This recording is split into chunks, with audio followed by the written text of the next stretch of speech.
Shinigami underestimates or overestimates his opponent there. As we look at the unit counting station, we have 41 probes, only 6 zealots, a stalker, and 3 sentries. So with that Marauder Marine tank ball, he would have had enough to power through there, especially once STEM finishes in a couple of seconds.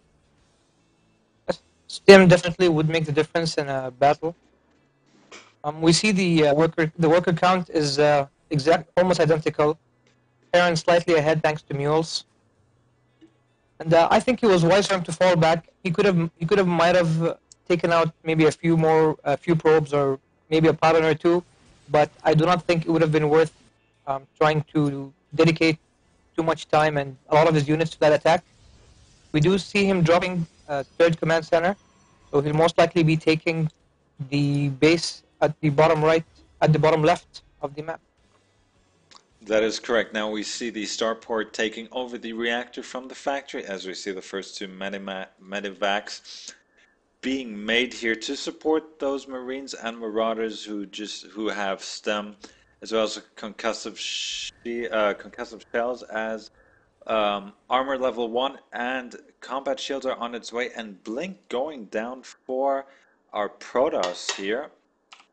Strangely though, he is only going to be able to blink with one stalker, as we have an immortal out there, a photon cannon to add additional defense at the front, as he now takes his nexus there at the closest to him at the third base. But looking at the supply again now, we have nearly 110 for Shinigami and 82 for Montauk. And again, he is investing a lot into these buildings and not powering enough. And now we see another task force moving out there. And I think they might meet in the middle of the map. And with this wide open space, Zealot legs have finished, but they're just on a move. And oh, this is going to end terrible. And here we go. Look at the engagement. Oh, no. Oh, STEM is being used now. Now the force fields go up, but the force fields are too late. The Zealots are already dead. Now a probe there. And that lone immortal, what is he doing? He just moved command across the map. The Zealots were in a nice, tidy line, just like at school, and they were picked off. They were taking damage before they were even dealing any. And now Montauk is definitely in a lot of trouble. Poor control by Montauk. He essentially gave his army away to that task force, and now looks like Shinigami has some medivacs with a few marauders coming in. He will spot the third base, and that will probably prompt him to drop and try to take it out. Yeah, that is correct. But now the blink here, and he's going to lose one. He does lose one medivac filled with marauders, and 2 marauders, which were trying to get into the dropship, are taken out as well. He still does have supply advantage. He is already mining off his third base in contract to Montauk, who still hasn't started mining there. Yeah, that is right. We have a few Archon. 2 more dropships, as he's lost both his medivacs already. Yeah, we have 3 Archons now in the fray, but look at that. In the middle of the map, there are more units for our Terran player, as the Ghosts are joining the fray. 1 Ghost Academy did go down 6. 5 barracks, as well as a starport there. He could do a bit better, maybe add an additional engineering bay, maybe another starport, and saturate his third base better, because he has 3 guys on one and 2 on the other, but that has changed now. But he does need a few more SCVs on those mineral patches, as he has taken control of 2 of the Xelnaga watchtowers, and now we have Montauk moving out on the map. Storm research on its way. Moving out the map. Storm, as well as a robotics base. So it looks like he's looking for again somehow going for 2 major tech decisions at the same time. Not sure how well that'll work out for him. He should have probably understood from the first game that dedicating himself to 1 tech tree is probably the better choice, and looks like the engagement is going to start. The Marauders trim, and Zealous coming in, taking out a lot of those Marines, but is it enough like to... The Protoss will push him back. But the Ghost, though, no EMP. No EMPs. But again, now the Stalkers did focus too much on that on those medivacs. The Archons have disappeared, and those Marauders are going to chew through those Stalkers. But he does lose the engagement for now. Looking at the supply, 80 to 196 as another medivac will go down, and the Protoss player would be wise to churn back. But I don't know why he didn't use a couple of the units which are at the Zellnager watchtowers. He probably forget to even exist. I mean, he has a ghost at one of the towers. I'm not sure if he had enough energy for EMP at that point. He should have probably waited for that before trying to move into the middle of the map and lose out his entire army.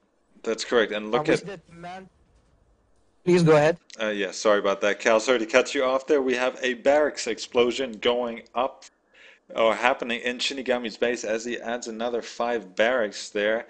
Researching his 2-2 armor, 2 armor there, as we have a small engagement here at the Zellnager watchtower, and those few units are going to disappear. But a dropship is making its way across the map, and it is going to deal a bit of damage to this third, as there is no pilot and no cannon. So he's going to most likely lose all these probes, and maybe he might even be able to get away with his probes, but he's certainly at risk of losing the expansion. We see that looking at our Terran's third base, it's not fully saturated yet. I think he can do a better job, as his natural is oversaturated with guessing about 40 SCVs. Ideally, you'd only need around 22 per base. So, 60 SCVs divided over the 3 bases would probably give you the optimized income. Yeah, and now we have those. And the drop has come down. He is, strangely enough, going for the gas geyser and deciding to leave. Yeah, I think Shinigami is multitasking is taxed right now. As you said, the SCVs being oversaturated is natural. Not doing too well with the drop play either. Not microing correctly, forgetting about a few units. But look at the unit counting station, 173 as opposed to 122. And this is, well, let's see how it works out. He's already researching level 3 weapons, whereas the Protoss is only on 02, 2 for armor. So Terran definitely with the bigger army, better upgraded army, and hopefully we'll see him use the ghosts now. That's right, as we have 4 Marines, a couple of ghosts and marauders in the middle of the map, and that is one formidable army there. 4 medevacs as well.